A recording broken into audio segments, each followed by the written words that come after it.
Assalamualaikum 7th class. Welcome to your 10th lecture of science.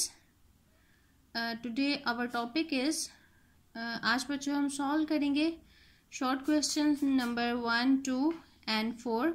Okay, open your book page 67. Unit 6 book page 67 पे बच्चों आपके short questions given है. आज हम solve करेंगे question number 1, 2 and 4. अब 1 bye 1 हम इन क्वेश्चंस को डिस्कस करते हैं. ओके, फर्स्ट क्वेश्चन है, फर्स्ट शॉर्ट क्वेश्चन है. ये शॉर्ट क्वेश्चंस जो है ये बच्चों आपने अपनी नोटबुक्स पे राइट भी करने हैं नीट वर्क में, ताकि आपको भूल ना जाए और इनको अच्छी तरह से लर्न भी करना है और प्रैक्टिस भी. ओके, फर्स्ट क्वेश्चन है, what does give the positive charge to the nucleus of an atom. ये आपका फर्स्ट क्वेश्चन है कि ऐसी कौन सी चीज़ है जो न्यूक्लियस में प्रेजेंट है जिसकी वजह से न्यूक्लियस के ऊपर पॉजिटिव चार्ज आता है. तो न्यूक्लियस में अब हम रिकॉल करेंगे कि स्ट्रक्चर ऑफ न्यूक्लियस कैसा होता है. तो आपको बच्चों पता है कि न्यूक्लियस जो है उसके अंदर प्रोटॉन्स मौजूद होते हैं. एटम के सेंटर में न्यूक्लियस मौजूद होता है और न्यूक्लियस के अंदर प्रोटॉन्स और न्यूट्रॉन्स मौजूद होते हैं. प्रोटॉन्स के ऊपर पॉजिटिव चार्ज होता है और न्यूट्रॉन्स के ऊपर कोई चार्ज नहीं होता. प्रोटॉन्स के ऊपर पॉजिटिव चार्ज होने की वजह से न्यूक्लियस के ऊपर पॉजिटिव चार्ज आता है. तो इसमें आप आंसर में राइट करेंगे कि presence of protons in the nucleus, के प्रोटॉन्स के न्यूक्लियस में मौजूद होने की वजह से gives the positive charge to the nucleus of an atom, कि एटम के न्यूक्लियस में मौजूद प्रोटॉन्स की वजह से एटम के न्यूक्लियस पे पॉजिटिव चार्ज आता है. अब हम इसका स्ट्रक्चर देखते हैं. ये बच्चों एटम का स्ट्रक्चर गिवन है. आपको पता है कि एटम के सेंटर में न्यूक्लियस मौजूद होता है और न्यूक्लियस से बाहर जो है जिसमें जिन शेल्स में जो वेव्स हैं जिनमें इलेक्ट्रॉन्स मूव करते हैं उन्हें हम शेल्स कहते हैं, और शेल्स में इलेक्ट्रॉन्स मूव करते हैं, जबकि प्रोटॉन्स जो हैं वो न्यूक्लियस के अंदर मौजूद होते हैं. तो प्रोटॉन्स के ऊपर चूंकि पॉजिटिव चार्ज होता है इसलिए न्यूक्लियस के ऊपर भी पॉजिटिव चार्ज आता है.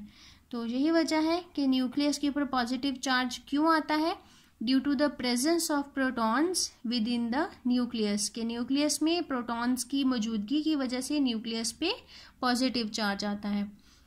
ओके, सेकेंड क्वेश्चन है, define a cation and an anion, के केटाइन और एनाइन को डिफाइन करें. तो केटाइन और एनाइन भी हम इससे पहले लेक्चर्स में, प्रीवियस लेक्चर्स में डिस्कस कर चुके हैं. तो अब दोबारा से हम रिकॉल करते हैं कि जब भी कोई एटम जो है वो आयन में कन्वर्ट होता है या एटम के ऊपर पॉजिटिव चार्ज आ जाता है तो उसको हम कहते हैं cation. An atom with a positive charge on it is called cation, कि एटम जिसके ऊपर पॉजिटिव चार्ज हो, प्लस चार्ज हो, उसको हम कहते हैं केटाइन. तो यहाँ पे एग्जाम्पल गिवन है हाइड्रोजन एंड सोडियम. तो इसके ऊपर आपको नज़र आ रहा है कि हाइड्रोजन के ऊपर भी प्लस चार्ज है एंड सोडियम के ऊपर भी प्लस चार्ज है. तो ये दोनों किसकी एग्जाम्पल है, केटाइन्स की. जब भी किसी एटम के ऊपर पॉजिटिव चार्ज होगा तो उसको हम केटाइन कहते हैं, और जब भी किसी एटम के ऊपर नेगेटिव चार्ज हो तो उसको एनाइन कहते हैं. तो एनाइन की क्या डेफिनेशन होगी, an atom with negative charge on it is called A9. For example chloride ion and oxide ion. Chlorine के ऊपर -1 चार्ज है और ऑक्सीजन के ऊपर -2 चार्ज है. तो ये ऑक्साइड आयन है, नेगेटिव एनाइन है क्योंकि उनके ऊपर नेगेटिव चार्ज है, और ये हाइड्रोजन और सोडियम जो है ये केटाइन्स हैं क्योंकि इनके ऊपर पॉजिटिव चार्ज है. आई होप कि ये काफ़ी क्लियर होगा. तो इसकी बच्चों आपने प्रैक्टिस करनी है और इनकी एग्जांपल्स भी खुद से राइट करने की कोशिश करनी है, और अपनी बुक में से भी आप हेल्प ले सकते हैं, बुक में से ढूंढ के राइट करनी है. अब हम देखते हैं क्वेश्चन नंबर 4. क्वेश्चन नंबर 4 में बच्चों आपने बताना है, list the names, charges and location of 3 kinds of particles that make up an atom, के वो तमाम पार्टिकल्स जो एक एटम को बनाते हैं उनका आपने नेम राइट करना है, उन पे मौजूद चार्ज राइट करना है कि कौन सा चार्ज उन पे मौजूद होता है, और उनकी लोकेशन राइट करनी है कि वो पार्टिकल्स जो हैं, 3 काइंड्स ऑफ पार्टिकल्स जो हैं वो एटम के अंदर कहाँ कहाँ पे मौजूद होते हैं. तो बच्चों आपको पता है कि एटम जो है वो 3 सब एटॉमिक पार्टिकल्स से मिलके बना होता है, that is electron, proton and neutron. के एटम जो है वो इलेक्ट्रॉन, प्रोटॉन और न्यूट्रॉन से मिलके बना होता है। ये 3 सब एटॉमिक पार्टिकल्स हैं जो कि मिलके एटम का स्ट्रक्चर बनाते हैं। अब हम देखेंगे कि इनके ऊपर चार्ज कौन सा होता है और ये कहाँ पे प्रेजेंट होते हैं।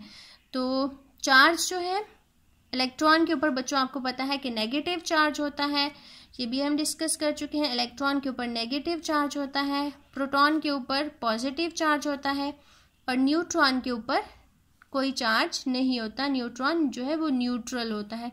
ये जो वर्ड है ये न्यूट्रल से निकला है, इसके ऊपर कोई चार्ज नहीं होता। तो ये प्रेजेंट कहाँ पे होते हैं, इस क्वेश्चन में हमने इसके मैथ्स को डिस्कस नहीं करना। और नेक्स्ट है प्रेजेंस इनकी कि ये जो 3 पार्टिकल्स हैं ये एटम के अंदर कहाँ पे मौजूद होते हैं।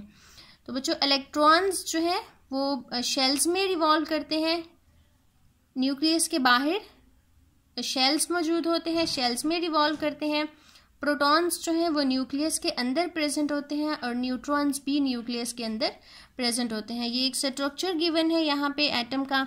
तो वह सेंटर में न्यूक्लियस मौजूद है, एटम के सेंटर में। तो न्यूक्लियस के अंदर आपको नज़र आ रहा है कि प्रोटॉन्स और न्यूट्रॉन्स मौजूद हैं। तो न्यूक्लियस के अंदर बच्चों प्रोटॉन्स और न्यूट्रॉन्स मौजूद हैं, जबकि ये इलेक्ट्रॉन्स आपको नज़र आ रहे हैं रेड कलर के, ये न्यूक्लियस से बाहर शेल्स में रिवॉल्व करते रहते हैं। तो इनके ऊपर इलेक्ट्रॉन्स के ऊपर आपको नज़र आ रहा है कि मैंने नेगेटिव चार्ज ड्रॉ किया है। तो इलेक्ट्रॉन्स के ऊपर नेगेटिव चार्ज होता है, प्रोटॉन्स के ऊपर पॉजिटिव चार्ज होता है और न्यूट्रॉन्स के ऊपर कोई चार्ज नहीं होता।